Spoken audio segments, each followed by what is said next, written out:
broken future, shattered dreams, end of times ain't what it seems.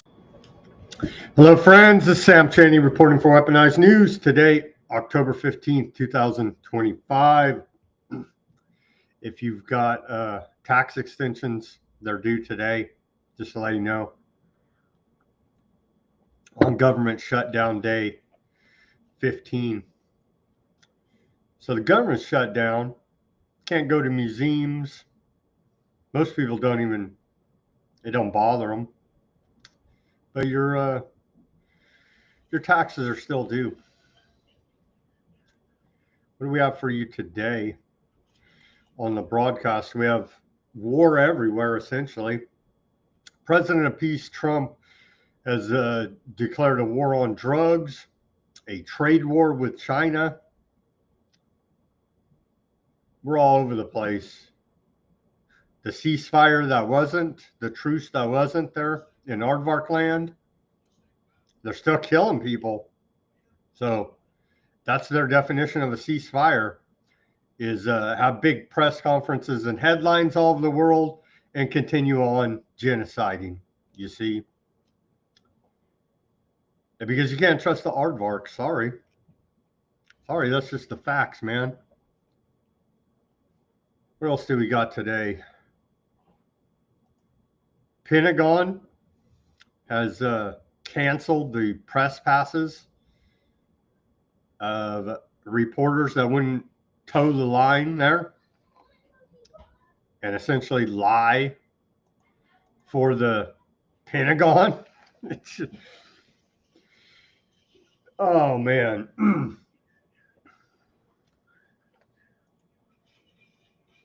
Police state, we got police state, martial law, all of that news for you here today. The fallout of ICE all over the place. LA County has declared a declaration of emergency over illegal alien raids. All of that, much more. They're saying NATO, Trump, Russia's nothing. You know what I mean? They're all saying that. Russia's nothing, basically. No big deal. Russia's kind of a big deal. They kind of got a lot of weapons. You know what I mean? But they're both saying it here now. It looks like no end in sight there in the Russia-Ukraine war. As that goes back and forth, we have some economic news today. Silver closed the day at over $53 an ounce. And I'm looking at it right here. Gold, $5,205 an ounce. So there's no inflation in this economy, though. Trump has told us, right? It's just the price of everything went up, but that was because of whoever you don't like, not Trump, that's for sure. Because he's done his damnedest to reform the Federal Reserve, right? Yeah. What do we got? Al-Qaeda meeting Putin there at the in Russia. So this guy's come a long way. Old Syrian president al-Shara, I would say that guy's come a very long way. We got that to go over. Yeah, there's still, how many? 25 dead today in Gaza, as they're still trying to sort out all the hostages back and forth. We got that. And they're saying we'll get to all the reporting on the genocide there. It ain't over. It ain't even close to over, man. All right. Let's get to this day in history. On this day of October 15th, going back to the year 1815, Napoleon Bonaparte arrives on the island of St. Helena to begin his exile. On this day in 1815, in 18 78, Edison Electric Light Company is incorporated. In 1924, on this day, then U.S. President Calvin Coolidge declares the Statue of Liberty a national monument. In 1940, on this day, The Great Dictator, a satirical social commentary written by and starring Charlie Chaplin, is released. 1940, on this day. In 1966, on this day, the Black Panther Party is created by Huey P. Newton and Bobby Seale in Oakland, California. Also on this day, in 1966, Lyndon Baines Johnson signs a bill creating the U.S. Department of Transportation. That's what we need, is another federal agency. Now there's a head of a reality TV show heading it. And before we had some freak show failed mayor of Indiana, right? What was it? South Bend, Indiana, who happened to be put there because of his sexual preference. So in 1984, on this day, the Central Intelligence Agency Information Act passes.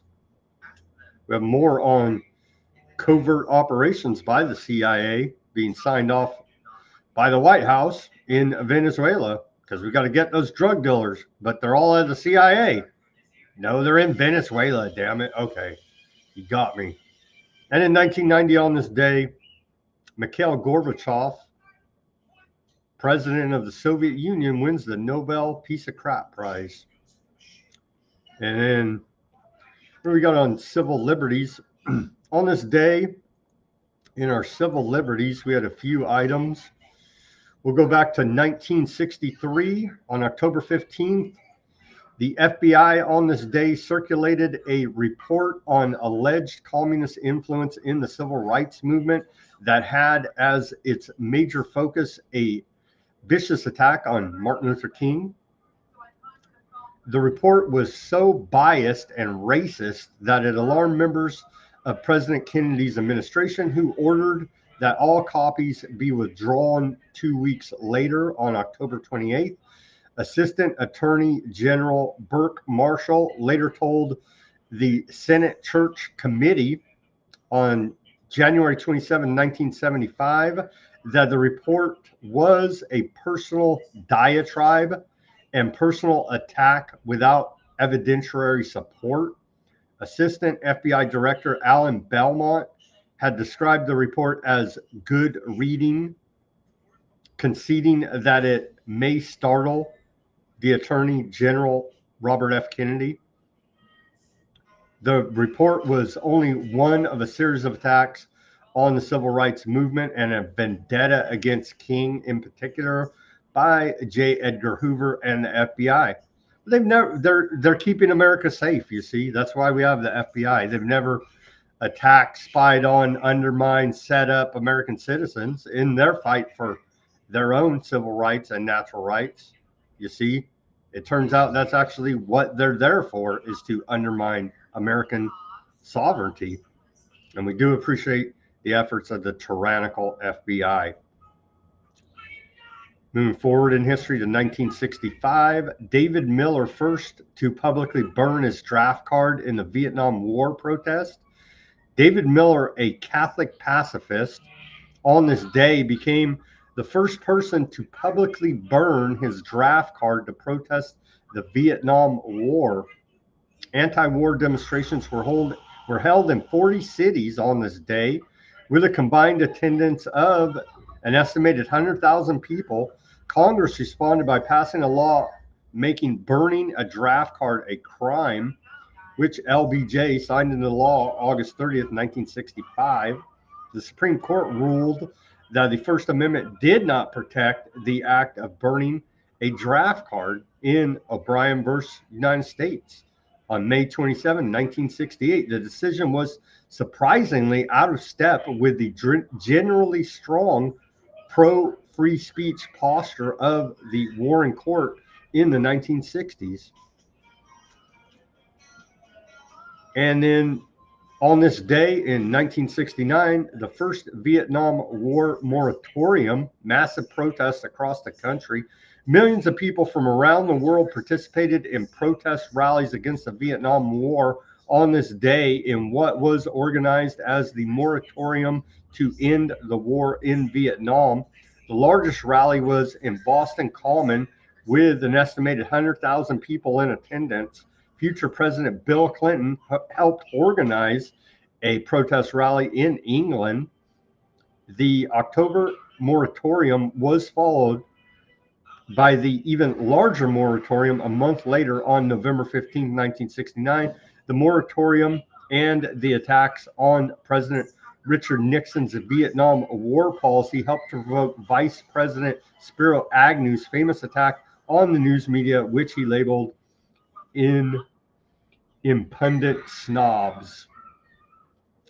On November 13th, 1969, the Vietnam War created a number of civil liberties crises in America. It wasn't the war, it was the government, but okay. They include the lack of congressional declaration of war as required by the Constitution, threats to freedom of the press in the Pentagon Papers, spying on the anti-war movement by the CIA, threats to freedom of expression, for example, high school student protests, censorship of television programs, and directly and indirectly some of the events that led to the Watergate scandal. So the government cares about your rights, and that's why they violate them to cover up their war crimes in Vietnam. And with that, here's a segue. We had a sighting of the greatest stock trader in the history of the market, Nancy Pelosi, today in DC. Let's take a listen, and then we'll segue with this to the news.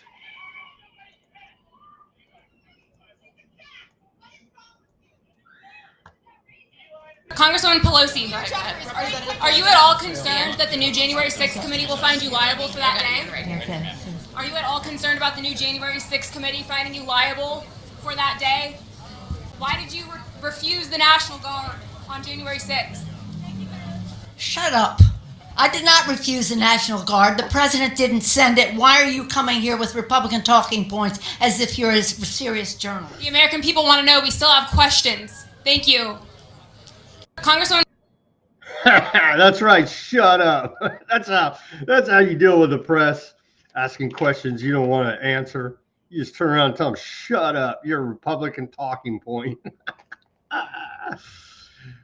Nancy Pelosi can barely even freaking walk, as you can see right there, having two handlers on either side trying to help her walk. She did have that broken hip, if you remember that. But retire, lady. Like we're not a serious country, and we haven't been. Because where are the quote adults in the room saying, "Hey, lady, you're 80, whatever. Let's just hang it up." You know what I mean? Go home, spend the rest of your life with your family, your weird freak husband, your weird daughter, and call it a day. You know what I mean? But it's elder abuse in your face, in our face, in my face, by Congress, quote, lawmakers of America here now, by no one in the Democrat or Republican, in the government, simply saying, look, it's time to hang it up. You know what I mean? Remember old Dianne Feinstein, they literally rode her to the grave there. This is elder abuse. They're going to ride Nancy Pelosi to the grave as well, apparently here now. But so that's a new tactic. When the press asks you a question you don't like, you just tell them, shut up, Republican talking point. And if it was to a Republican, you'd say Democrat talking point, right? Yep. So totally legitimate there. Here's Trump on the, oh yeah, by the way, happy day 15 of the government shutdown. So turns out Democrats and Schumer, Chuck Schumer, shutdown is more base than anything Trump and MAGA has ever done. So there's that. But the blind MAGA conservative Republicans refuse to praise what they've always dreamed of. I don't have that problem. I know it's going to be short lasting, but as for now, the Democrats and Chuck Schumer have done what we've always wanted, which is shut the damn government down. But that's all smoke and mirrors, as well as we'll go over here today. Here's Trump about it, calling the Democrats and Schumer losers. Well, no, Trump, you're the loser because you're a dark occultist con man criminal. And maybe someday, some way, your idiot supporters will wake up to these facts. And as far as the shutdown is concerned, this is a Democrat Schumer shutdown. And he's trying to do it to get relevance back into the party because he's a loser. I've known him all his life. He's always been sort of a loser, but an intelligent one. But I think he's losing IQ points with time. And as far as the shutdown is concerned, this is a Democrat. It's a Democrat Schumer shutdown. Well, we couldn't have asked for anything more. Thank you, Democrats and Schumer. We appreciate it. The Democrats shut down the federal government and are holding the American people hostage to give illegal aliens taxpayer benefits. So President Trump took action by using tariff revenue to fund the Women, Infants, and Children program and his commander-in-chief authority to ensure our troops get paid. But now the radical Democrats are going to sue to stop the president from paying our troops and protecting vulnerable Americans. And that's according to a report out of Axios here.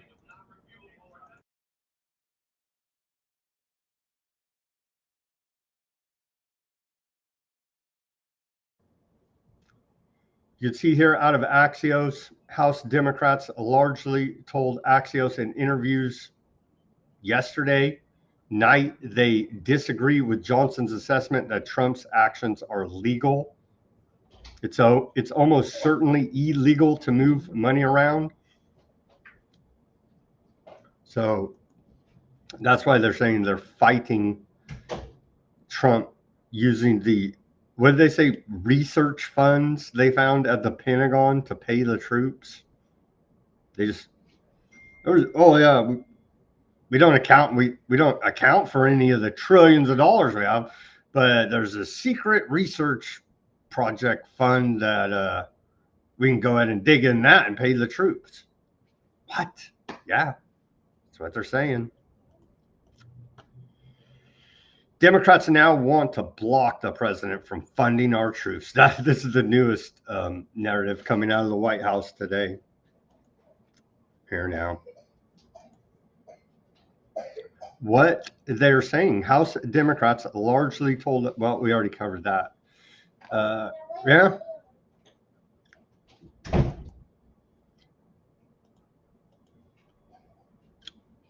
$75,000 air traffic controllers and TSA agents are still working without pay because of Schumer shutdown. 5 Democrats could end this today. Senate Republicans tell us. Well, aren't they humble civil servants? There, especially the TSA, because what would we do without date rape at the airport? Because they've never stopped one terrorist since 9/11. Just saying, man.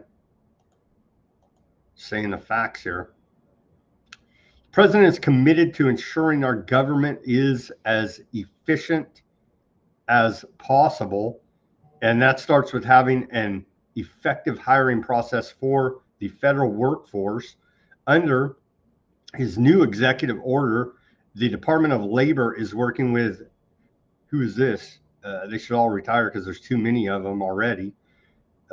Federal agencies, that is, U.S. Office of Personnel Management, to improve accountability in our hiring processes and focus on providing the best possible services to the American people. And yeah, we're not getting any services. What are we getting? More wars? Trump just signed an order directing Secretary of War to ensure active duty U.S. military personnel receive their paychecks today, October 15th, despite the Democrat shutdown. Here's all the details about that. Use of available Department of War funds for military pay and allowances during the lapse of annual appropriations.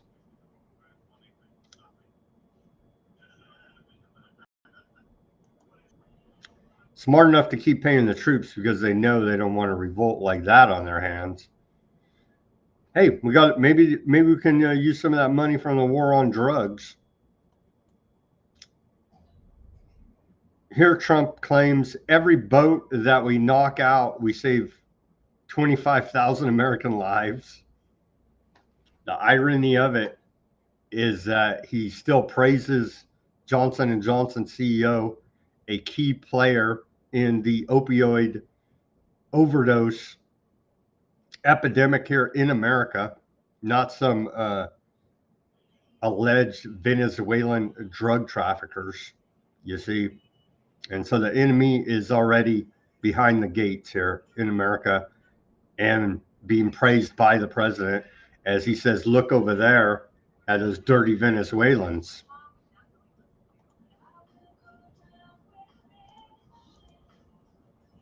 Well, I don't want to tell you exactly, but we are certainly looking at land now because we've got the sea very well under control. We've had a couple of days where there isn't a boat to be found. And that I view that as a good thing, not a bad thing. But we had tremendous amounts coming in by boats, by very expensive boats. You know, they have a lot of money, very fast, very expensive boats that were pretty big. And the way you look at it is every boat that we knock out, we save 25,000 American lives. So every time you see a boat and you feel badly, you say, wow, that's rough. It is rough, but if you lose 3 people and save 25,000 people, these are people that are killing our population. Every boat is saving 25,000 lives, and you can see it. The boats get hit, and you see that fentanyl all over the ocean. It's like floating in bags. It's all over the place, and it's a tremendous. We're saving tremendous amounts. He's just making that up. How? Come on, man. For every 6 Venezuelan fishermen they kill, they save 25,000 American lives. Come on, man. This is total bullshit.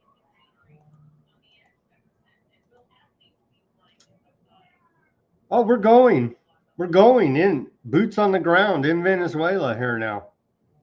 Trump administration authorizes covert CIA action in Venezuela, according to a report out of the failing New York Times right here.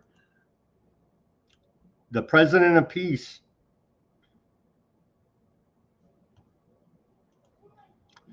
Members of Congress growing concerned over lack of information about administration about Venezuela strikes, sources say. Well, we already learned. Who cares about declaring war and Congress's duties as such? You know what I mean? The Trump administration has escalated its campaign against Venezuelan President Maduro by secretly authorizing the CIA through a presidential finding to conduct covert actions, including potential lethal operations aimed at ousting him from power. This move follows weeks of U.S. military strikes on suspected drug smuggling boats off Venezuela's coast, which have killed 27 people and are framed as part of an armed conflict with cartels designated as terrorist organizations. President Trump publicly acknowledged the authorization and signaled possible strikes inside Venezuela amid a massive regional military buildup involving 10,000 troops, warships, and submarines. The strategy led by Secretary of State Little Marco Rubio and CIA Director Zionist John Ratcliffe relies on disputed claims of Maduro's ties to drug trafficking and gangs like Tren de Agua, contradicting U.S. intelligence assessments. Meanwhile, bipartisan frustration in Congress grows over the administration's vague briefings, refusal to share unedited strike videos, and a lack of transparency on legal justifications, target intelligence, and risks like civilian casualties or retaliation. Lawmakers, including Senator Rand Paul and Elsa Soltkin, question the operation's legality and constitutionality, with a recent Senate vote narrowly defeating a measure requiring congressional approval for further actions. Well, thank you, Senate, for not taking your any responsibility whatsoever there. You know, we appreciate it. It's Chuck Schumer's fault, right? International tensions are on the rise, highlighted by Colombian President Petro's claim that one struck boat was Colombian, not Venezuelan. And going by that claim, we added another country to the list of countries Trump's bombed in this term, making it 6, adding Colombia to the list. Oh my gosh. Is this what you voted for, MAGA? You love it? You love illegal, unconstitutional foreign wars of aggression, CIA covert operations? This is what you voted for? I guess so. You love technocracy and police state.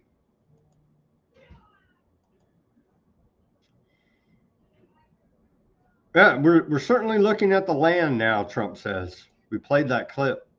Does the CIA, here's some more questions from the press today about it. Does the CIA have authority to take out Maduro? Well, no, they don't, but does that matter? Does that freaking matter? No, not to the crime syndicate, the Trump-led federal government. Does the CIA have authority to take out Maduro? Oh, I don't want to answer a question like that. That's a ridiculous question for me to be given. Not really a ridiculous question, but wouldn't it be a ridiculous question for me to answer? But I think Venezuela's feeling heat, but I think a lot of other countries are feeling heat too. We're not going to let this country, our country, be ruined because other people want to drop, as you say, their worst. They have given us their worst. They've loaded up our country with prisoners, with mentally ill people that are seriously ill, criminally ill, and we're not going to take it. And so, I mean, it's just one of those things. And I can tell you, we've taken care of the sea. There's nobody, and we're watching. Isn't that funny with old Cash Patel right there over his shoulder, looking all sketched out, all we was talking about mentally ill people. Like, you got one right there over your shoulder there with the FBI director. Just saying, outrageous claims made by Trump. What's new? But they're killing people, man. They're killing people. What is it? 27 dead now. That's executions with no due process, no rule of law, no jury trial. We just say that you're a drug trafficker and we freaking drone you to death. 27 people here now.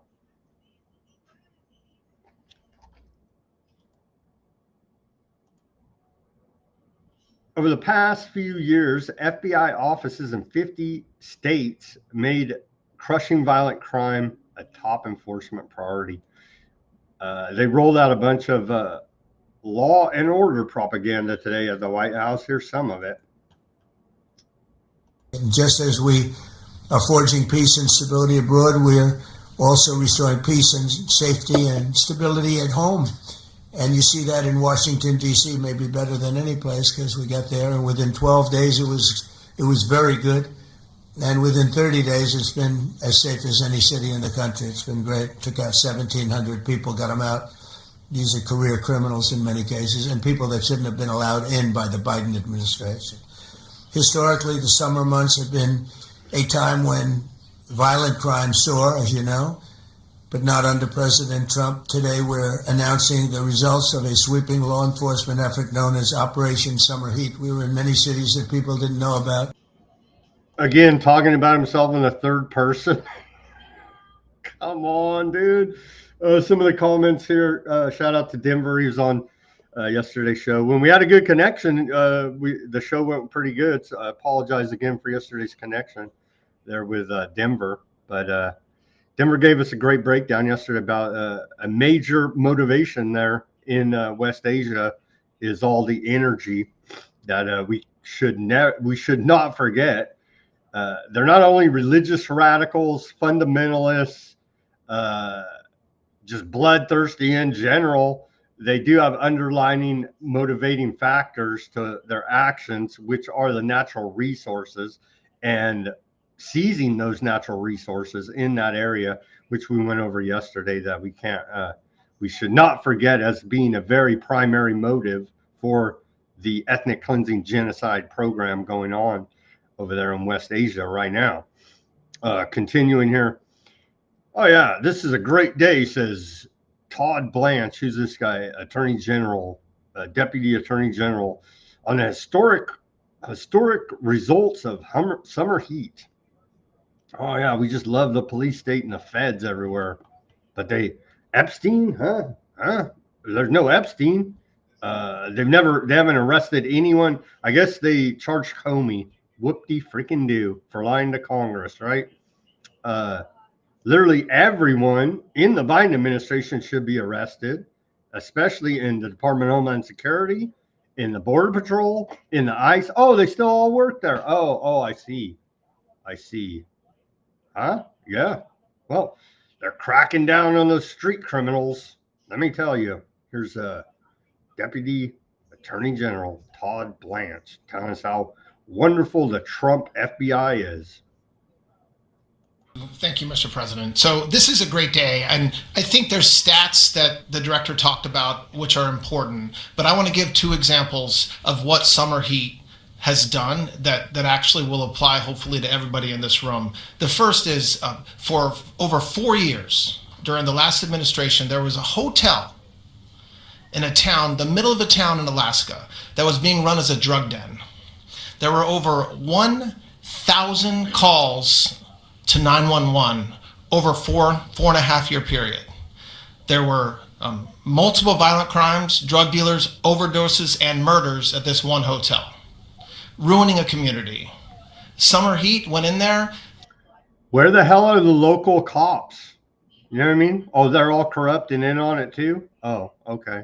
It's not only arrested all the participants that were controlling the hotel, but seized the hotel. And so that's one. Why does it take the feds to do this basic law enforcement?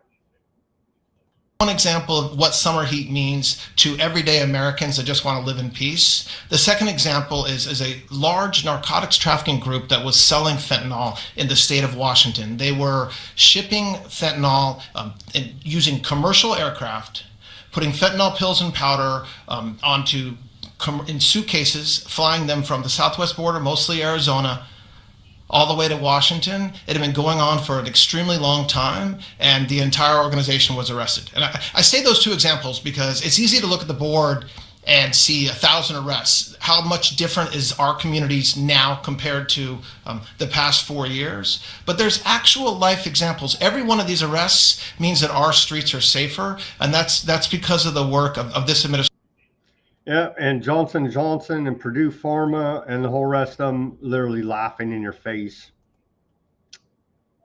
Here's Kash Patel, director of the FBI. Epstein's a Democrat hoax. Telling us about the success of Trump's Operation Summer Heat. 8,700 arrests of violent criminals, 2,200 firearms seized, 421 kilograms of fentanyl seized, and 2,100 indictments. Make America safe again. Epstein, huh?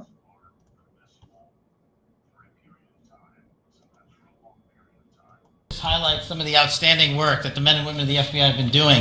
And thanks to your brave leadership and the mandate you were given by the American people to not only defend the homeland but crush violent crime, you tasked us with our great partners at the Department of Justice and the Attorney General and the Deputy Attorney General to start making arrests and bring prosecutions and safeguard our cities.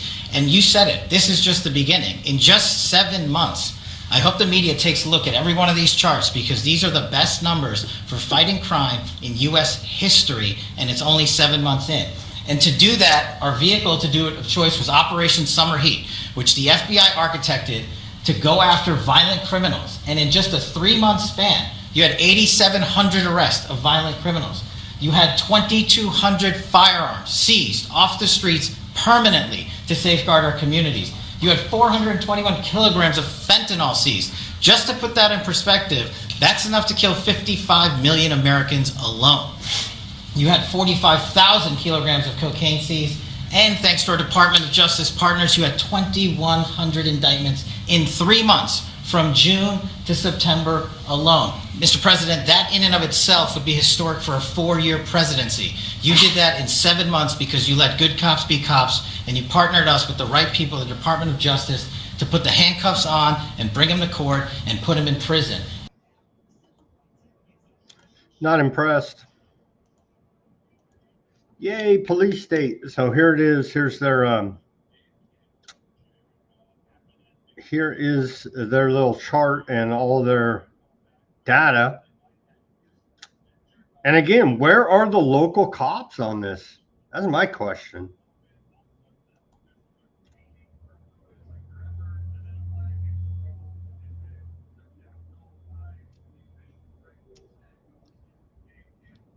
Operation Summer Heat, crushing violent crime. How much of our civil liberties and natural rights did they crush along the way? I'm sure plenty. I am sure plenty.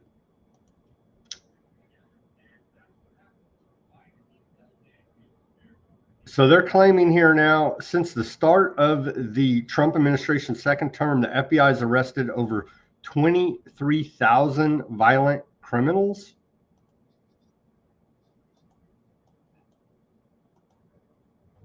$23,000? That's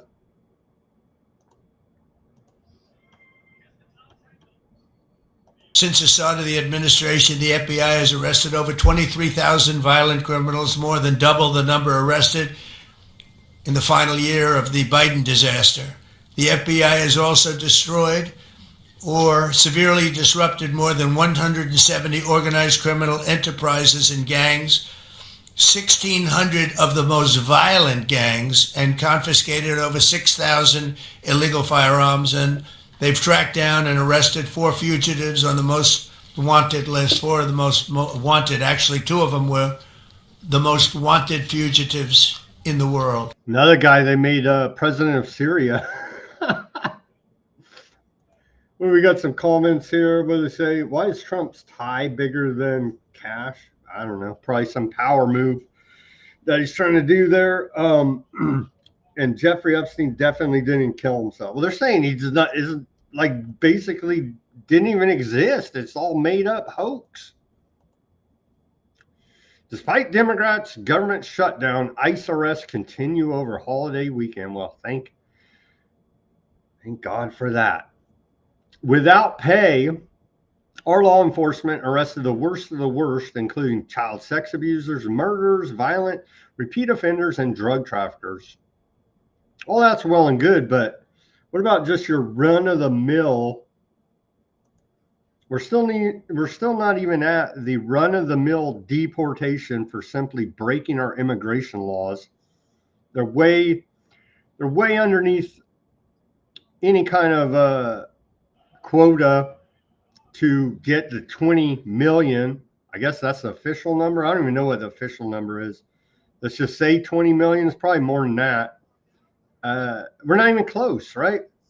We're not even close because as we've gone over here, they continue to change the numbers. It was what first they said 2 million illegal aliens self-deported. That's the Department of Homeland Security.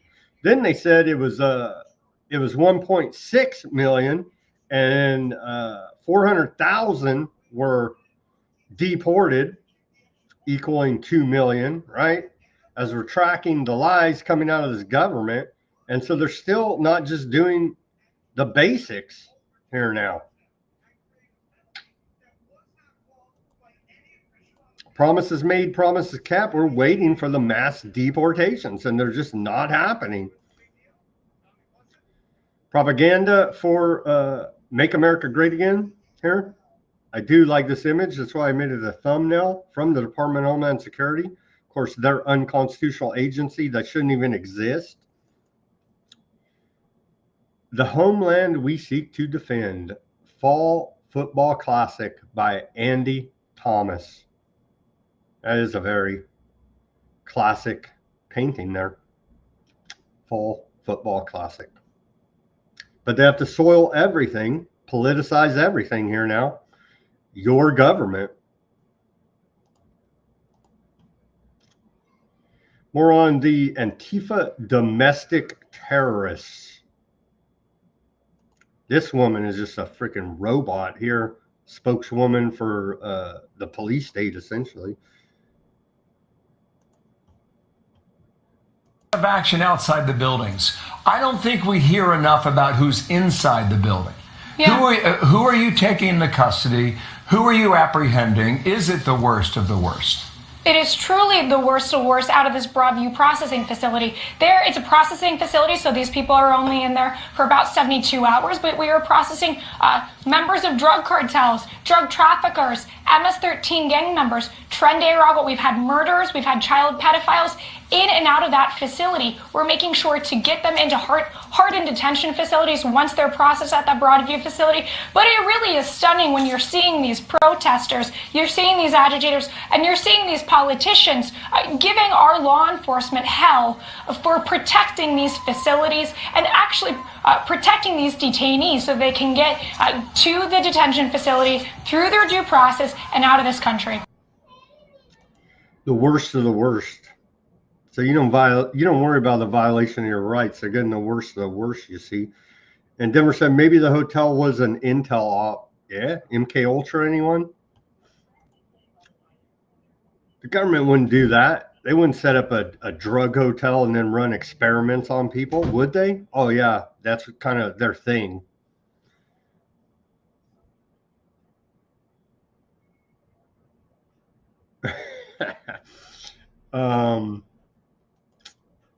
So the propaganda out of the government has slowed down a little bit due to the shutdown. So they're not funding as much propaganda. But what they put out, we find and we share with you here. And this is right from the Department of Homeland Security. Secure America's future. There you go. They were on a run putting out like 3 or 4, maybe even 5 of these a day for a minute there. And then the shutdown happened. And so we need the government open so we can get more propaganda. No, leave it shut down. I'm fine without all the propaganda, actually. Okay, more alleged threats here now. Another disgusting voicemail left for our brave ICE law enforcement officers.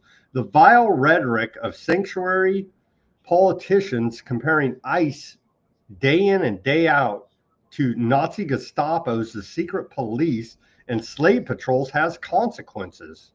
ICE officers are facing more than 1,000% increase in assaults against them. The violence and dehumanization of these men and women who are simply enforcing the law must end. Here's a short audio recording of another threat, allegedly here by this is posted by DHS. Let's take a listen. You know, it's always the bad guys who need masks, not the good ones. I hope every one of those lawless who call ICE officers get doxxed one by one, and they get the public shaming they deserve. You know, it's always the... That's a threatening phone call. Talk about snowflakes. A Department of Homeland Security's. Hey, I'm pro tyranny here now, pro corruption, pro whatever you guys want to do. Don't drone me, bro. Don't ice me, bro. I'm a citizen. I'm a citizen here. Department of Homeland Security law enforcement under President Trump has been so effective in dismantling cartel operations. The CIA seen 100% increase in profits. No, I added that part. Sorry. At dismantling operations in America, that these criminal networks are now placing bounties on the heads of our agents. We've been reporting on this. This is Ice Barbie, head of Department of Homeland Security, dog killer Christy Nome. She says up to $50,000 for murder, as reported yesterday. Their campaign of terror against the brave men and women who protect our homeland will be crushed, and these cartel members will be brought to their knees. President Trump and I have the backs of every member of law enforcement across our nation. Back the blue, even if they're trafficking whatever. No, what? They wouldn't do that, right? Oh, yeah. Okay, sorry. Sorry about that. I get confused sometimes over here about who the real criminals are. ICE detains parents of U.S. Marine in San Diego. Father later deported. And here, I got a bunch of these headlines, and then I'll read you the mashup after the headlines about what is all going on with these deportations and violations of civil liberties. Meta removes Facebook group that shared information on ICE agents. I think we covered that yesterday, but here it is again, a headline out of the failing New York Times. And so it's good when the Biden censor anyone critical of public health policy during bat times, but when anybody's critical of immigration enforcement during Trump times, then it's perfectly fine to censor that group, right? Right. Okay, wait, what?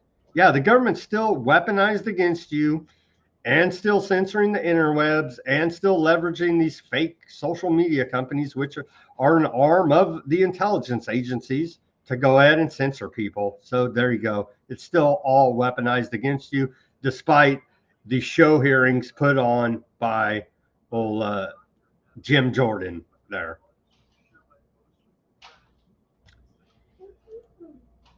U.S. says it revoked visas of some people who criticized Charlie Kirk. The State Department's X account listed 6 examples of people who it said had made comments about the assassination of Charlie Kirk and said it was withdrawing their visas. What? That's what the failing New York Times is telling us here.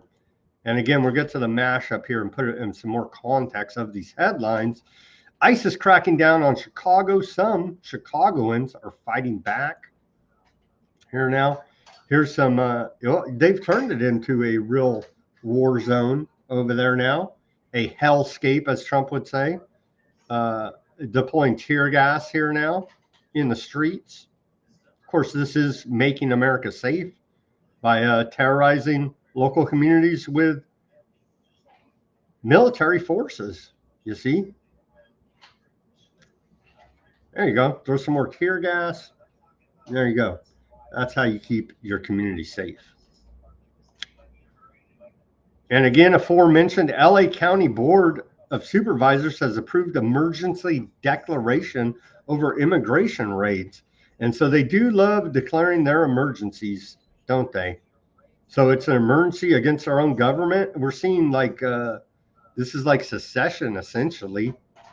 We might as well all secede because now they've carved out this healthcare alliance, and there's now an emergency due to federal immigration enforcement in LA County.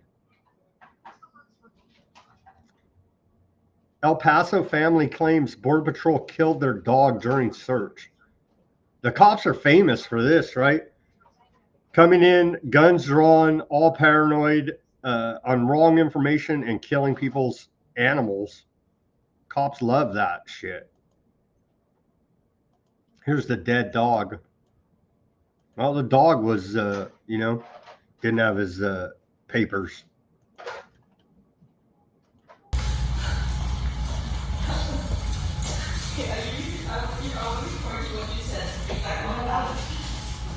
There you go. They whacked that dog. Looked like a Rottweiler. Not surprising, sadly. Not surprising. ICE raids Walgreens in Chicago. Let's see this video.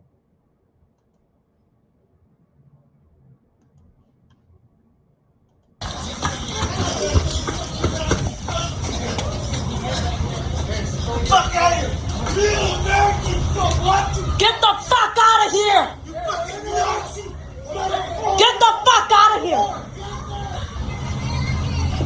He's American! He's a citizen! He's a citizen! He's a citizen! He's a citizen! That's my brother-in-law! Get the fuck away from me! You don't know what's going on, so get the fuck back! Back up! Back the fuck up! Back up! That's my brother-in-law. Well, I mean, he was brown, right? So, I mean, it's hard to tell. Just kidding, just kidding. No, it's not looking good. It's not looking good. Okay, here's a mashup of all this police state martial law insanity. So as of right now, October 15th, mid-October, escalating immigration enforcement under the Trump administration has led to widespread controversy, including detentions of U.S. military family members, aggressive raids resulting in mistaken arrests and use of force against American citizens, local government pushback, and tech platform crackdowns on content tracking federal agents. Reports highlight incidents such as the deportation of a Marine's father, visa revocations for online critics of the assassination of Charlie Kirk, violent clashes with Chicago involving tear gas and a cackled teenager, an emergency declaration in Los Angeles County to protect affected renters, and a Border Patrol shooting of a family dog in El Paso. Public outcry captured in video, social media posts underscores fears of overreach, economic disruption, and indiscriminate targeting amid intensified deportation efforts. Wow.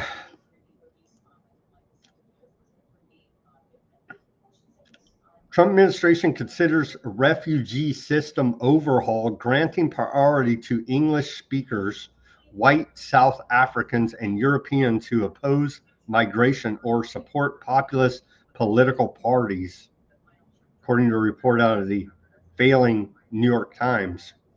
The proposal submitted in April and July by the State Department and Homeland Security align with favoring white applicants claiming persecution. Additional measures involve DNA tests and slashing refugee admissions to 7,500 from Biden's 125,000.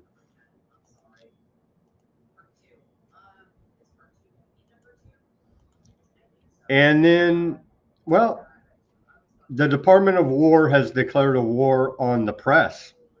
And so they wanted them to sign this deal where they would basically be puppets. I think they probably already are for the most part, but even more so here now, about their reporting about the Pentagon. And the press has said no, in large part. Trump's Pentagon confiscates virtually every major media organization's press passes for refusing to sign a new Department of War media policy. Here's that statement. Today, it must be AI, I don't know, an intern. They're the Department of War now, but the Pentagon Press Association issued this statement. Today, the Department of Defense confiscated the badges of the Pentagon reporters from virtually every major media organization in America. It did this because reporters would not sign onto a new media policy over its implicit threat of criminalizing national security reporting and exposing those who sign it to potential prosecution. The Pentagon Press Association's members are still committed to reporting on the U.S. military, but make no mistake, today, October 15, 2025, is a dark day for press freedom that raises concerns about a weakening U.S. commitment to transparency in government, to public accountability at the Pentagon, and to free speech for all. Oh, yeah? Wait till they actually declare war, if they ever do, and then see what happens. We're that close. They're already doing this. So imagine when they declare war, you're all going to a FEMA camp, you see? And here's video of the alleged journalist leaving the Pentagon today after refusing to sign the agreement here to basically be a war propagandist for the U.S. military, as if they weren't already.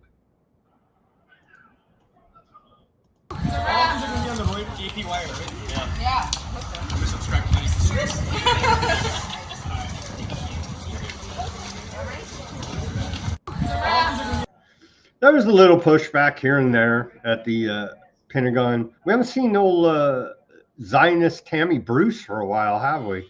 And what happened to her? She got a little bit too radical, maybe, with her aardvark support. I don't know. Maybe we've just been missing it because it ain't worth seeing. I don't know. We haven't seen. That just brings Tammy Bruce to mind, Pentagon propagandist. Okay. And with that, we'll take our live commercial break here. And hey, I got a new product at the store here, guys. Quite a few, actually, but I got one here in person, the Weaponized News shirt. You can see right here. Weaponized News t-shirt. This one's a medium.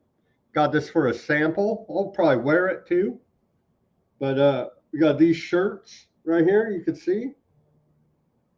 Weaponized News t-shirts. Bunch of different styles over there with the Weaponized News logo at Weaponized News store. Let me pull that up here quickly as we plug here at the top of the hour. Let's see. You simply go to the weaponizednews.com website and you go to the store right here. And I'm working on other offerings.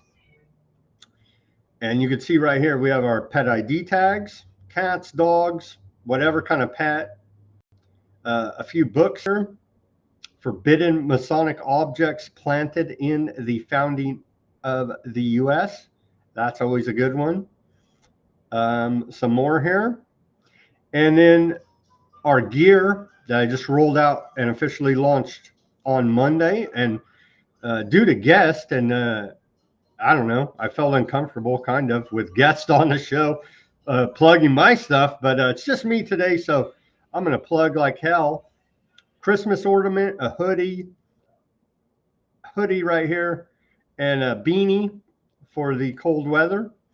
And more products are coming. I was just working on a new design this morning. Hopefully, my goal is to do a new design, at least one a day here now, something original for you to add to the store. But you can see right here, we have the woman's cut shirt. We have the men's cut unisex. Here, the different logo designs. The woman's cut, woman's tank top, unisex tank top, zip up hoodie, the coffee mugs, and then of course the stickers there. So I do appreciate all of the patrons at the Weaponized News store. Go to weaponizednews.com. Get yourself some Weaponized News merchandise. The stickers here. Holograph, white background, clear background. Right there. Weaponizednews.com. And then, of course, the t-shirts. I think it came out really, really good here, actually. That t-shirt right there.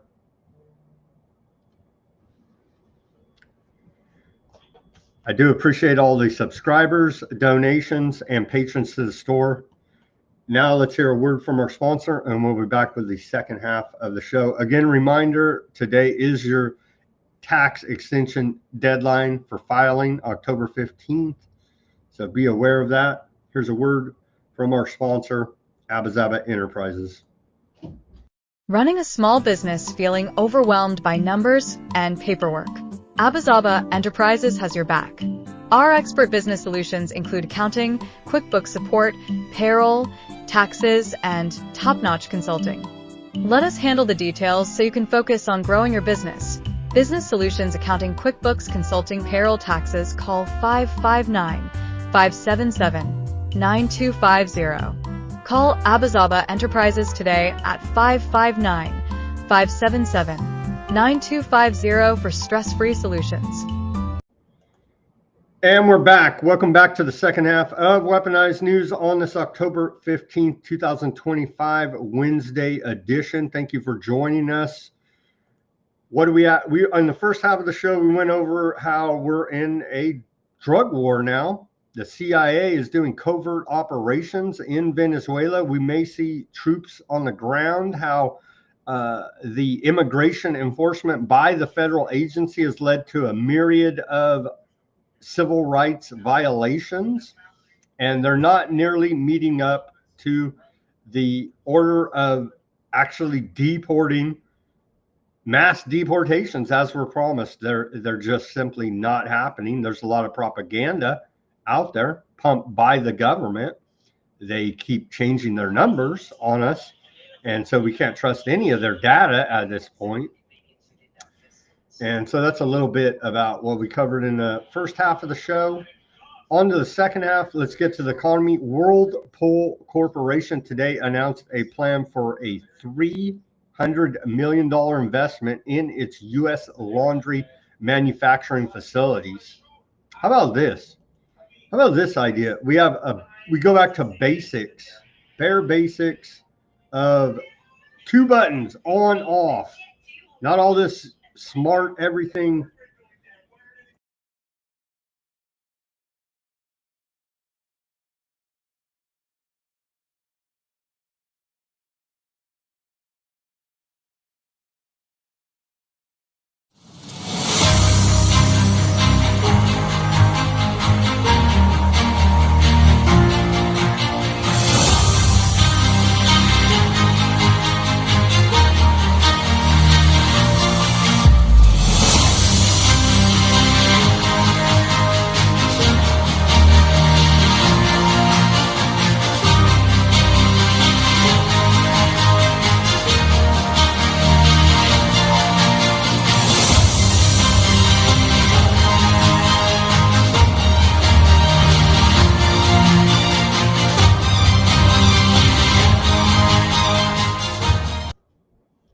How about make some appliances that are not scheduled for planned obsolescence? How about this idea, Whirlpool?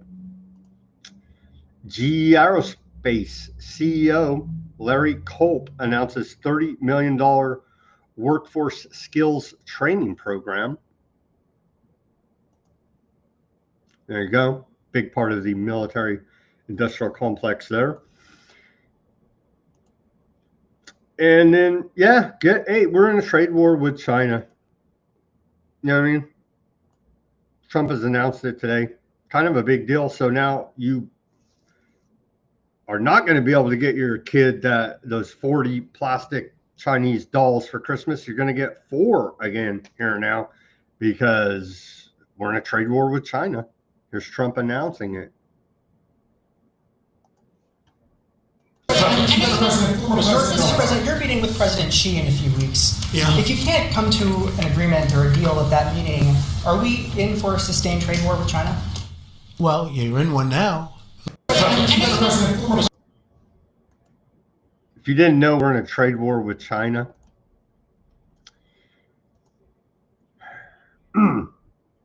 Here's Trump.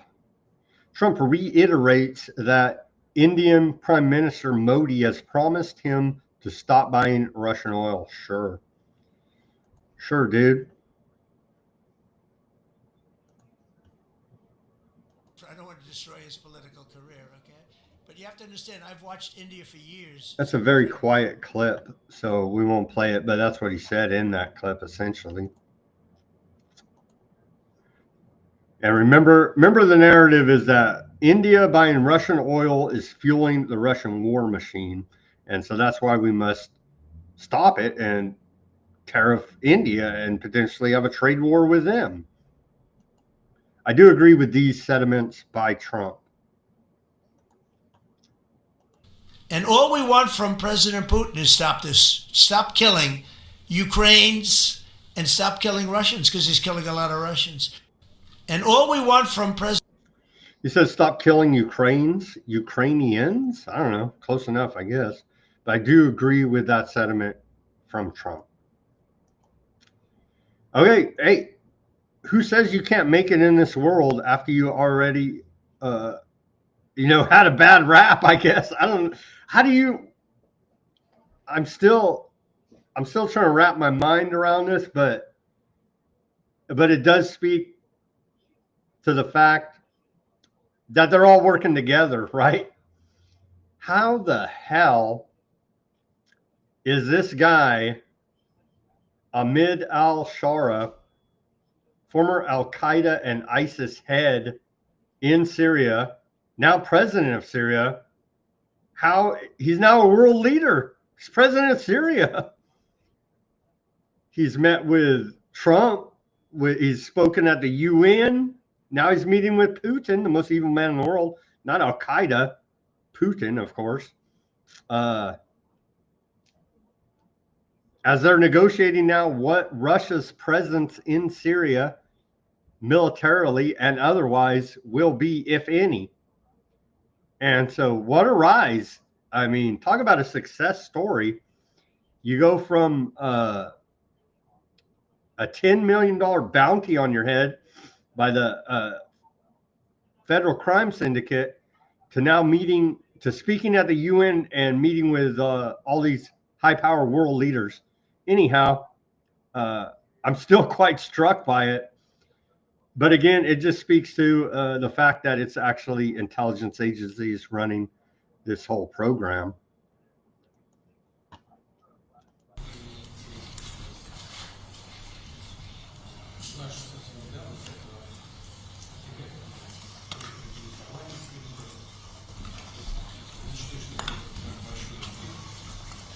Потому что это ведет к консолидации общества. И несмотря на то, что Сирия сейчас переживает непростые времена, все-таки это будет укреплять связи и взаимодействие. Dude, so that guy has had quite a rise quickly. Senior Ukrainian officials visiting Washington met with representatives of U.S. weapons manufacturers, including Raytheon, which produces the Tomahawk cruise missiles. Again, we're this close to signing off on Tomahawks, other long-range missile systems being sent to Ukraine for use for deep strikes inside of Russia. And again, Russia has said they will take that as an act of war by America, as we're already in this proxy war with Russia. Then Russia will say it's direct war here now. As they've said, they're at war with the EU. They're at war with NATO. We're this freaking close to them saying they're at war with America here now. You see? New airstrikes hit Kabul as Afghanistan-Pakistan border clashes reignite. And so that is going on there. And then Pakistan agrees to a 48-hour ceasefire at the Taliban regime's request. So who knows what the hell's really going on there? Little Marco, and I do agree with this sentiment as well. And so here's little Marco Rubio, Secretary of State. He tells us this week the United Nations is attempting to pass the first global carbon tax, which will increase energy, food, and fuel costs across the world. We will not allow the UN to tax American citizens and companies. Under the leadership of Trump, the U.S. will be a hard no. We call on all other nations to stand alongside the United States in defense of our citizens and sovereignty. So, hey, I do agree with them here that we don't need to be paying a global carbon tax administered by the United Nations. The day has come, right? The day has come. We bitched, complained, moaned, warned, screamed, jumped up and down, burst into flames, spontaneously combusted, and now the day has come. The United Nations is about to tax carbon.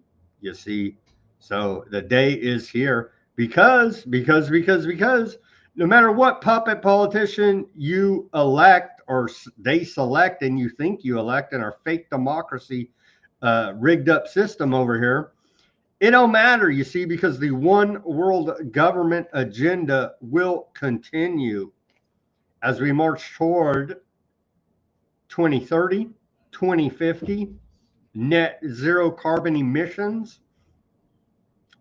I don't know how they are going to do it without the US buy-in, but this is only a bump in the road, you see, because as the pendulum swings back, we're going to get a Democrat eventually back in the White House, and they're going to sign on to all of this, you see.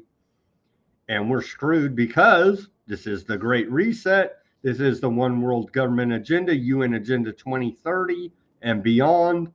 And nothing's stopping it. No matter what puppet, savior, whoever you think they are to you, whoever these people are, they're not stopping it, because I got news for you. They're all in on it. Regardless of the rhetoric and the dialectic, they're all in on it. They'll take 10 steps back to take one step forward, and that's how this agenda continues to move forward. Oh man, on to the genocide. Good news here. Not really, but Aardvark land targets U.S. Christians with paid pastor campaign and church geofencing, responsible statecraft reports. Well, nothing shows that you're a good Christian than propagandizing your people there at church with aardvark lies. You know what I mean? God, I'm sure will shine on you for this works of evil that you're doing. A newly formed firm, Show Faith by Works, has launched a $3.2 million geofencing campaign to target Christian churches and colleges across California, Arizona, Nevada, Colorado with pro-aardvark and anti-Palestinian messaging, according to filings under the U.S. Foreign Agents Registration Act.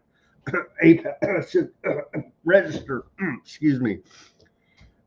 The firm plans to, quote, geofence the perimeters of major churches and Christian colleges during worship times, track attendees' mobile devices, and deliver follow-up ads on behalf of the aardvark government. So literally treason through social engineering, mind control programs by your good Christian organization, their Show Faith by Works. The campaign also includes paying pastors stipends to record and distribute pro-aardvark land messages, along with touring mobile, quote, mobile museum exhibits that showcase October 7th attack footage and aardvark military narratives. Many of the targeted churches told responsible statecraft they were unaware of the initiative. Privacy experts warn that geofencing, long used by corporations to push targeted ads, becomes especially dangerous when used by foreign governments for political influence, you think? All wrapped in this warped religious theology of end times prophecy. You see, it's extremely dangerous. The Electronic Privacy Information Center described the practice as incredibly invasive, noting that it allows precise tracking and messaging without users' consent. Some states, including Oregon and Maryland, have already taken steps to restrict this kind of location data collection. The campaign is being overseen by Uran Sayovich, Chief of Staff of Aardvarkland's Foreign Ministry, as part of Project 545, a broader push to strengthen Aardvarkland's influence operations in the United States. It also involves coordination with former Trump campaign manager Brad Parscale. We've already reported on that. What a treasonous piece of garbage that guy is. Critics, including churchgoers who discover their congregations on the target list, have accused the effort of religious manipulation and propaganda, warning that foreign-funded messaging risks compromising the independence and integrity of religious communities. You think so? Shut up, Hamas. This is all that matters. You see? What are you, a Hamas Christian? Netanyahu tells Barry Weiss, ZBS News, that he's making peace throughout the Middle East. And the anchor just nods along. Peace through genocide. You see? See if we can stomach this. I'm glad they're pushing back so much here on ZBS News, CBS News, with the all-seeing eye as their logo. So we shouldn't be, too shocked, because they've been telling us through symbology forever that they are the Illuminati, essentially. So here you go. Okay, let's get the first part done. And now let's give a chance to do the second part peacefully, which is my hope. But if not, I think I heard the president speak tonight. He said, listen, they better do it, or, how can I speak for him? He said, all hell breaks loose, okay? Well, I hope it doesn't. I hope we can do this peacefully. Take me into the future. Paint me a picture of when this is over. What will it take for you to say, it's done and we've won? Well, I think that for the foreseeable future, not only for Israel, but for the free world and for the civilized world, you have to maintain your ability to defend yourself, because freedom is not permanent, nor is it automatic. If you cannot defend free societies, they will be overtaken by authoritarian or totalitarian regimes. There's no other way. It sounds like 100 years with the sword is going to be another 100 years. No, I think not. I think not. I think, in fact, that I think that the way you purchase peace is through strength. I made peace with 4 Arab states, with President Trump, when everybody said it's not going to happen. Netanyahu doesn't want peace. I made 4 historic peace agreements in 2 months with people who had shown me that they really want peace with us. And I'm telling you now that we have an opportunity to broaden that peace. Following the chain of victories, it's not yet finished, but it's getting there. I hope it'll be there very soon and very peaceful, I hope. I think we have an opportunity to make peace with many, many more. And that will be, I think, the greatest gift we can bring the people of Israel, the people of the region, and the people of the world. ZBS News, they're fully Zionist controlled. And we wouldn't have it any other way in our Zog America here now, would we? Aardvark Defense Minister Katz instructs military to prepare a comprehensive plan to, quote, defeat Hamas in Gaza if war is renewed. Report out of Reuters. Oh, that's peace, yeah. They'll literally walk up and shoot you in the face and say, this is for peace, bro.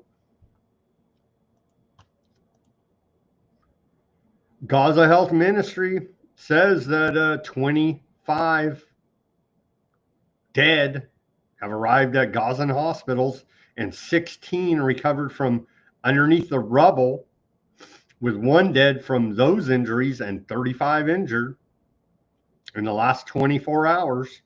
There's a ceasefire. Yeah. Oh, yeah. That's why we're still stacking bodies over here. Aardvark land attacks and violations in South Lebanon. Oh, they had a ceasefire there too with Lebanon. Remember that? Oh, yeah. That's why they kept on bombing them. A large detonation of civilian infrastructure in the Qasr Karam al Maram neighborhood east of the town of Mayas al Jabal. Military bulldozer breached the border in the Goshoa area east of the town of Belinda, carrying out bulldozing operations inside Lebanese territory. A drone airstrike targeting the main Sid Iqua Karfa road, injuring 1 person. It's a ceasefire, bro. CENTCOM, and you gotta love it as we continue to point out here. We love that CENTCOM's logo here. It's not America, of course. It's West Asia with the eagle and the plaque there. CENTCOM Chief Admiral Brad Cooper tells Hamas to disarm without delay and follow Trump's 20-point plan.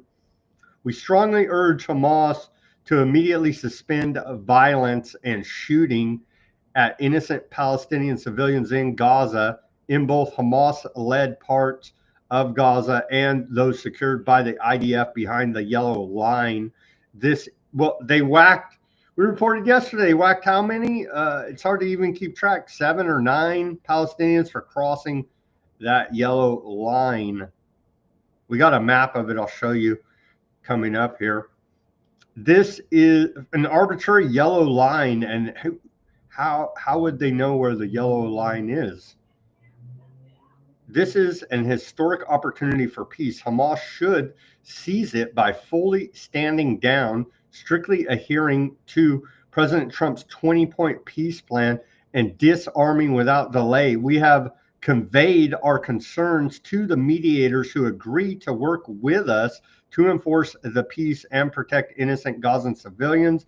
We remain highly optimistic for the future of peace in the region. Oh my gosh.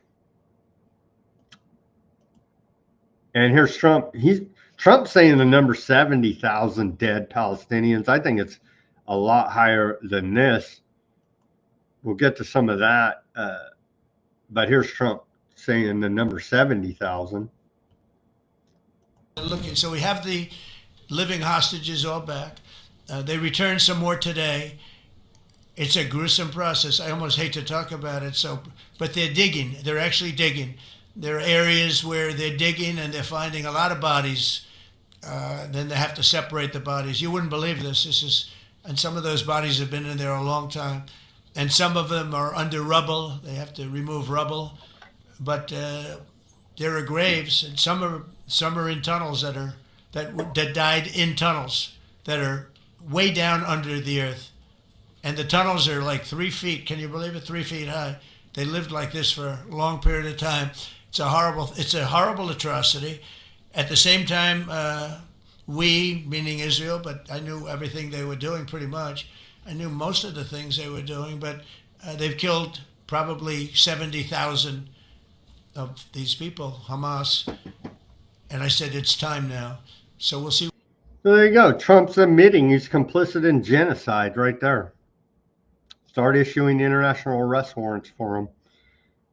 Vermont activists read names of children killed in Gaza. Let's watch this short report out of Vermont.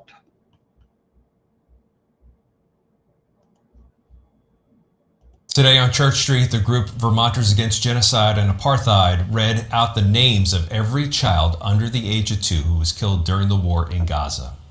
Iyad Abdurrahman Jihad Muhaisir. Will you please first step?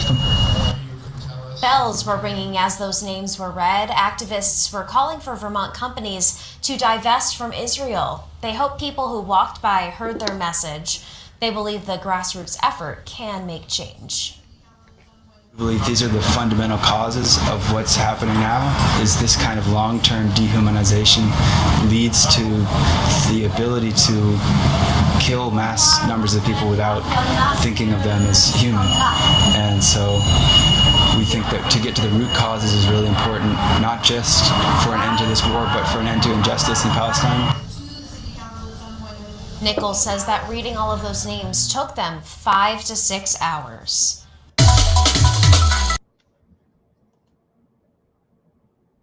Took him 5 to 6 hours to read all the dead children's names under the age of 2. Trump just said he's complicit in those killings. Hamas says it has handed over all aardvark hostage remains it could recover.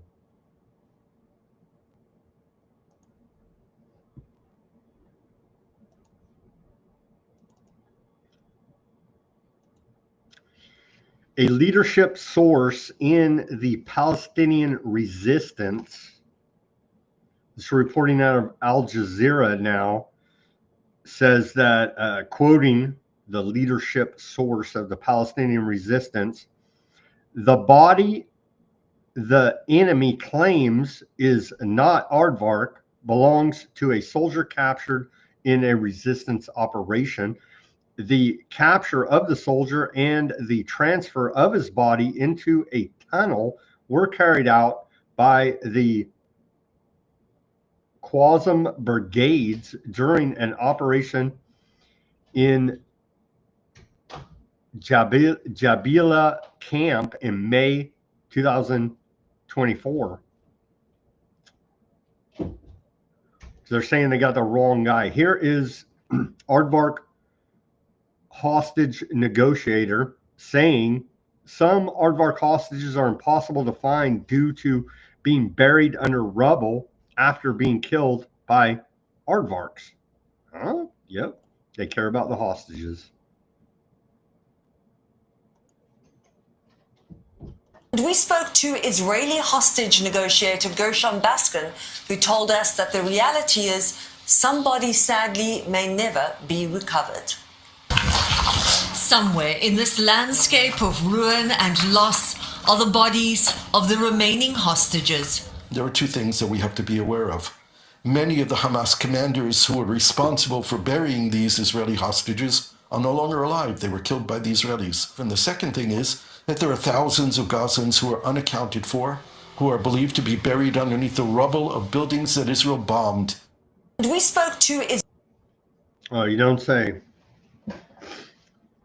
I think we've been reporting on that the entire time here. UN humanitarian chief urges aardvark land to open more crossings into Gaza. Here's some photos. Here's some photos about the aftermath. Let's take a look. Photos show, this is photos from the Associated Press. Photos show Gaza's destruction as families return to what's left of their homes. Literally nothing. It's literally a pile of rubble. Let's scroll through some of these images. They're quite striking. Let's take a look. Let me see if I can line it up to get it on the screen here for you. And we missed a couple. I got ad blockers on this. Sorry I didn't set this up before, as we're trying to cover as much as we possibly can. And some of the production slips through the cracks here. Pardon me. Hopefully we can see all these images now. This is Gaza. Photos from the AP.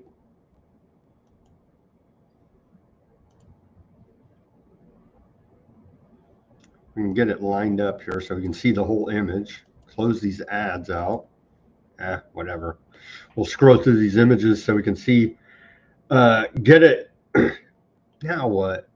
Now they did this. Sorry about that. I guess the advertising was more important than showing you the destruction there. Okay, sorry about that. Here's some of the images again. Quite striking. Not much to go home to, I would say. Well, they threw an advertising in there as well. Wow. Just, I mean, look at these images.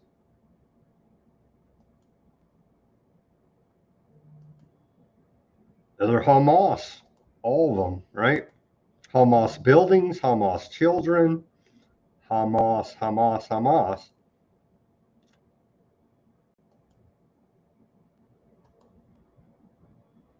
I should have left ad blocker on. I didn't realize that it was actually blocking the images that were ads.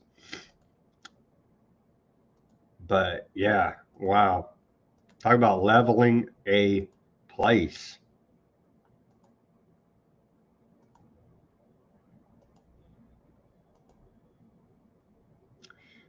Yeah, but what the hell? You know what I mean? They did it to get the hostages that they bombed. Yeah, well, come on. What do they say here? Report out of. So this is why they do the Hannibal Doctrine, because it's not a good ratio for them. They got 20 hostages allegedly. That is the aardvarks for some 2,000 Palestinians in the exchange deal. And so that's a bad ratio. And as we sorted out yesterday, we did the math on it. And according to the official numbers, the kill ratio is 1 aardvark to 34 Palestinians. And so that's what the exchange of life is worth there. And that's pretty right on with what we had been reporting. So they stuck right on their quota there. So they're good about killing people in an efficient manner in the IDF. Here's Newsom. This is just weird. He's just a weird guy now. I don't know. I guess Democrats like it, but he starts uncontrollably stuttering and can't stop repeatedly saying interesting when asked about AIPAC. And of course, everybody knows that means America, right? They're representing America's interest. AIPAC is representing America's interest. That's what the Zionists on the interwebs tell me. Interesting. You're like the first to bring up AIPAC in years, which is interesting. I will not vote for a candidate that takes $1 from AIPAC. It's interesting. I mean, it's interesting. I haven't thought about AIPAC. And it's interesting. You're like the first to bring up AIPAC in years, which is interesting. Why did I say that? Not relevant to my day-to-day life. Okay. Which is just interesting. Listen, it's interesting you say that. JPAC perhaps more, but AIPAC less and less. Okay, fair enough. Which is just interesting. What's interesting about it? That it's just interesting as you bring up AIPAC that it hasn't been part of. I'm just reflecting quite openly and honestly. Hasn't been part of the day to day. Yeah. The only reason why I ask is because with that, what I'm talking about is lobbying in and of itself. What do we got in here? Honest on the Rumble. Yeah, they're all part of intelligence that is a death cult. You know what I'm saying? I'm not saying Hamas are the good guys. Ain't nobody good. That's why if you're watching the show in national politics, hell, even down to your local politics, ain't none of these people good. And especially geopolitically.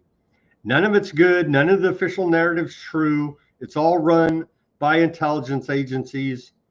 We're already in one world government at the very top levels as they act like there's some kind of national fight. You got levels of this, you see. The very top level, they're already all operating together as one world government, as is evidenced by the lockstep public health policy of the medical intervention.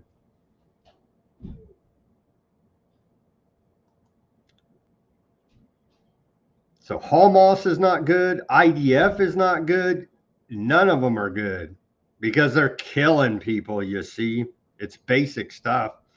Governor Newsom just last week signed JPAC sponsored bill AB 715 into law to mirror the Trump administration's ADL's antiseptic crackdown at the state level. So we can't agree on much, Republicans and Democrats, but we can agree on cracking down on antiseptic behavior.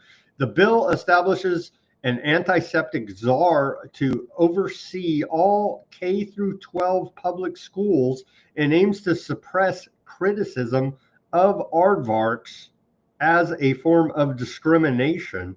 APAC and JPAC is a distinction with no difference. And here they are. And I don't know what we'd do without them, because everybody would hate aardvarks if we didn't have this going on.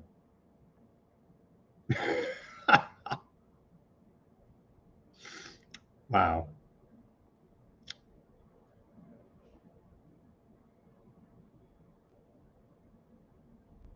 Talk about disproportionate representation in our democracy.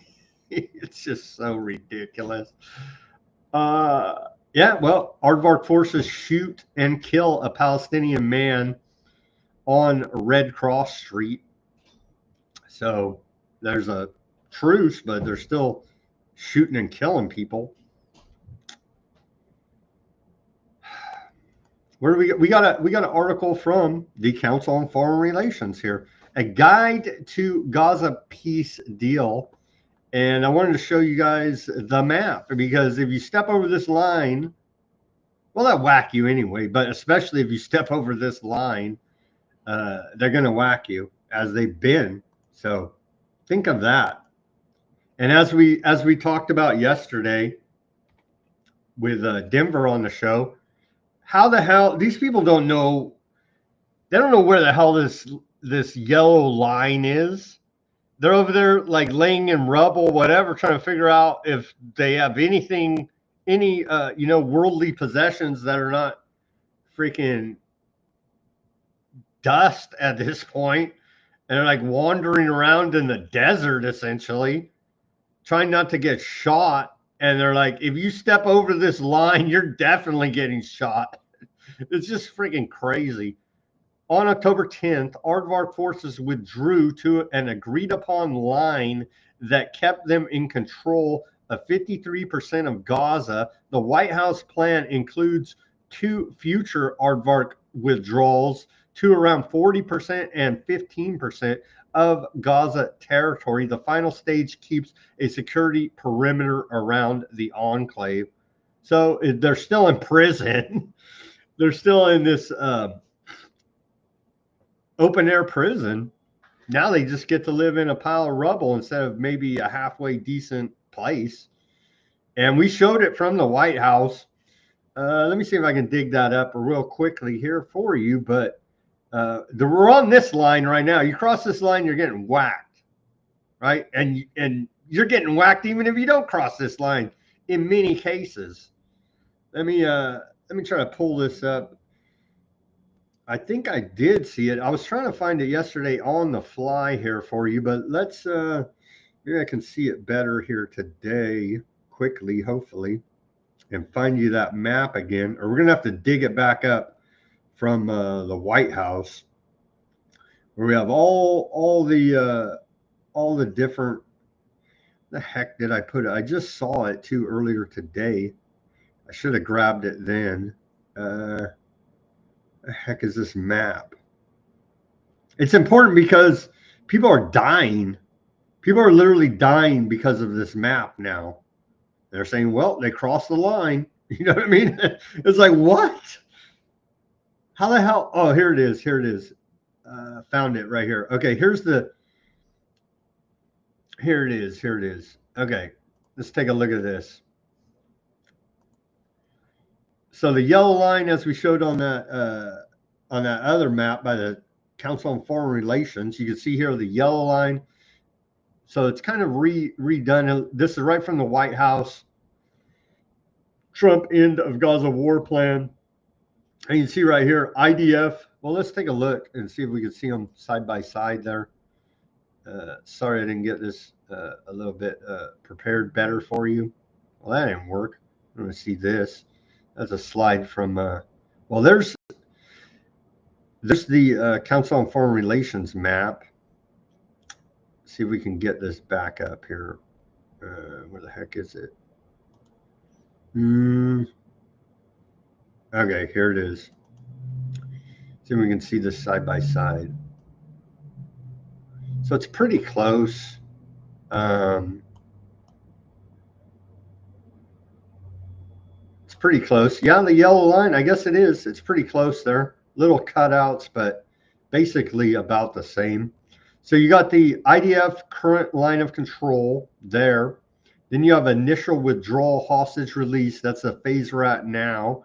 The yellow line you can see right there. And then second withdrawal when IDF mobilized per standards set in Trump plan. The red line there, and then this line right here, the third withdrawal safety buffer zone right there, as they're whacking people crossing this yellow line.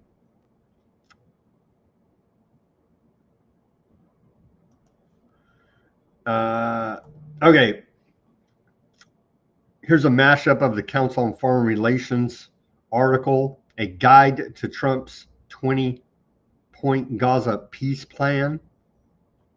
So what did the old Council on Foreign Relations have to say? Well, let's go through the top 10 points. Ceasefire and frozen battle lines, immediate halt to all military operations, including bombings, allowing civilians to return to areas like Gaza City and preventing further escalation. We just reported they're whacking people still, so that part has failed. Phased aardvark military withdrawal, IDF reduction of control from current levels to 53%, then 40%, then 15%, as we just showed you the draw pullback lines there with final security perimeter. We just showed you that on the map. Hostage and prisoner exchange, release of all living 20 aardvark hostages. We went over that. Increase in aid delivery, commitment to 600 food or aid trucks. We went over that yesterday. That's already been cut in half, so that's a violation.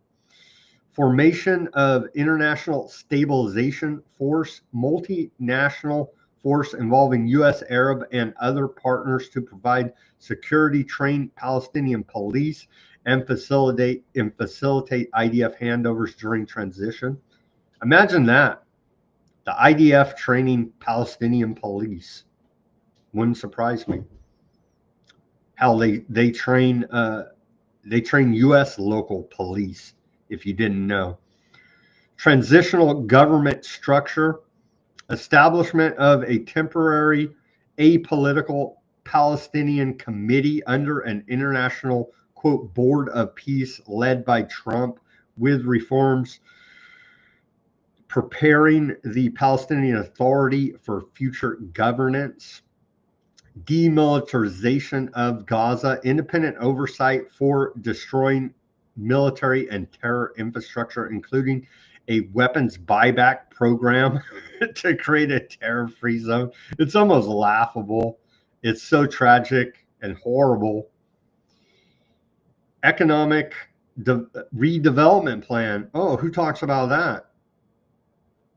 Expert-led initiative with over $50 billion in reconstruction, including a special economic zone with trade preferences to generate jobs and economic opportunity. No forced displacement or annexation. Assurance that Gaza remains for Palestinians' benefit without aardvark occupation or forced relocations, i.e. ethnic cleansing, which is continuing. Focusing on redevelopment for residents. Well, they care.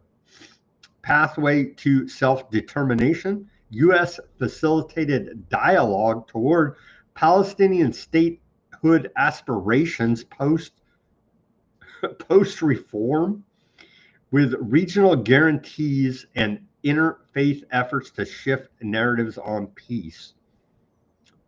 And that's from your Council on Foreign Relations there.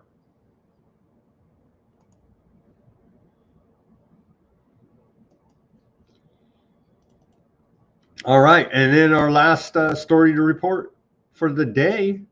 Tens of thousands in Spain strike to protest Aardvark land's military actions. Spain is not giving up. 5 days after the start of a ceasefire in the Gaza Strip, where they're still whacking people, tens of thousands of people in Spain took to the streets today to protest the Aardvark land's military action in the coastal territory. Trade unions called on people to stop work for 2 hours as part of the protest. And so Spain is not giving up the fight here now. Shout out to Spain there.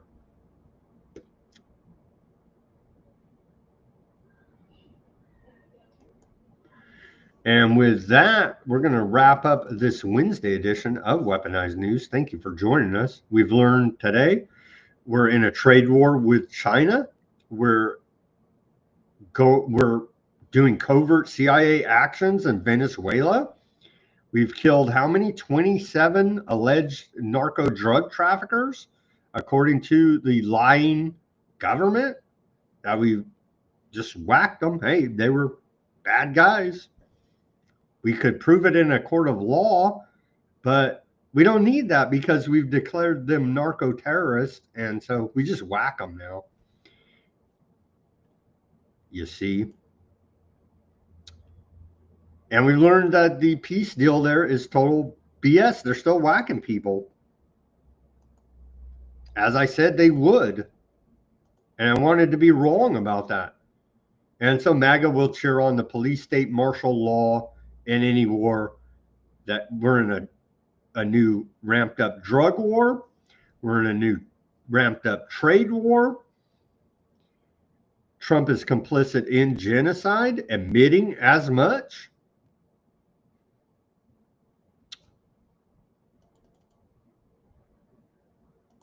Let's go to the channels now, over to the Odysee. Shout out to the Odysee chat there. John Kerr, Fat Bob. Let's see here. Any comments I can read on there?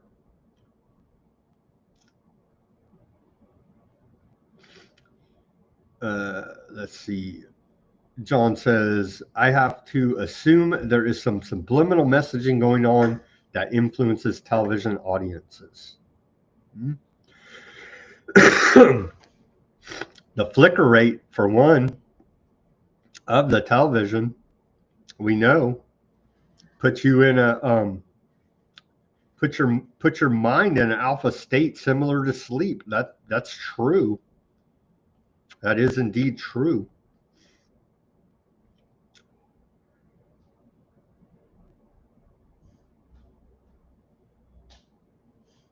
I wish folks would stop using the National Socialist as the ultimate in evil and bad government.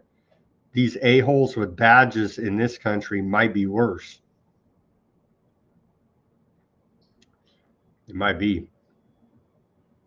That is true. It's not just Nazis. It's literally every government. We do, because there's been a concerted Zog campaign of propaganda against Nazis.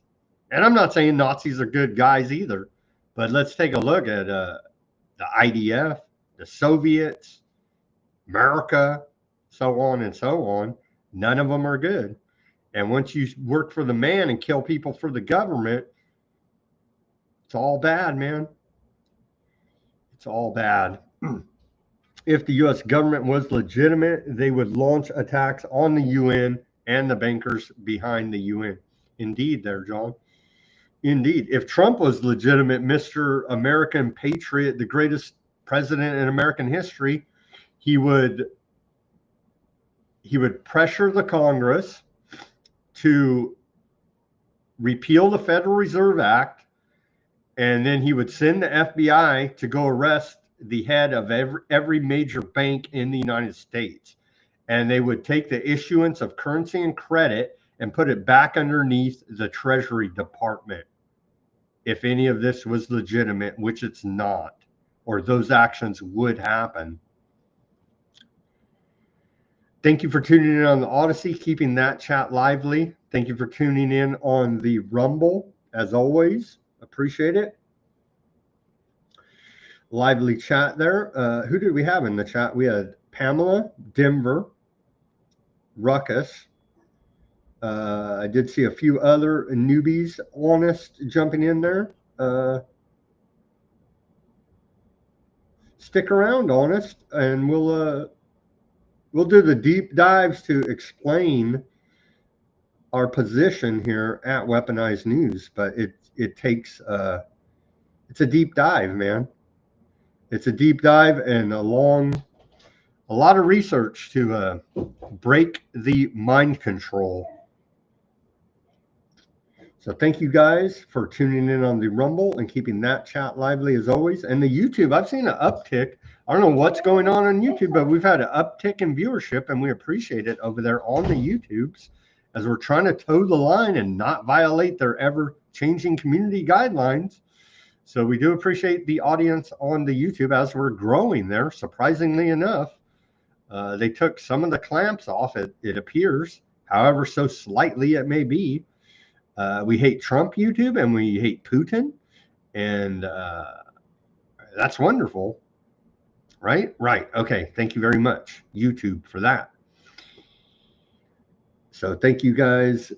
Common came in there. What do they say on the YouTube? They say, my Christian American friend who turned out to be a Zionist told me last week that the destruction in Gaza was staged by Hamas. Wasn't it, though? Wasn't it? It's just so ridiculous. I got to put this up there. So ridiculous. Well, it was kind of, I mean, if you think about it, but again, Hamas is created by Aardvark land and Western intelligence. So, I mean, it's just one giant circle jerk of genocide, essentially, here now. Because they always have to, again, they always have to create that boogeyman to justify their crimes. Just like the never-ending war on terror. We had to bomb the hell out of, invade, and occupy Afghanistan to get that damn bin Laden after 9/11, I tell you. Forget the fact that he was all tied up with the Bush family, working with the CIA, and on it goes. Forget all that. He's a damn terrorist that got us on 9/11, don't you know? So we had to go after him in Afghanistan, where he was allegedly in a cave, you see. That's how it works. And it's the same. Just switch the names and switch the players around a little bit, and you should be able to see it. Aardvark's Hamas, U.S. Al-Qaeda. It's the same program, all from Big Brother UK. That's where all this is coming from. They're all working together. The Anglo-American establishment.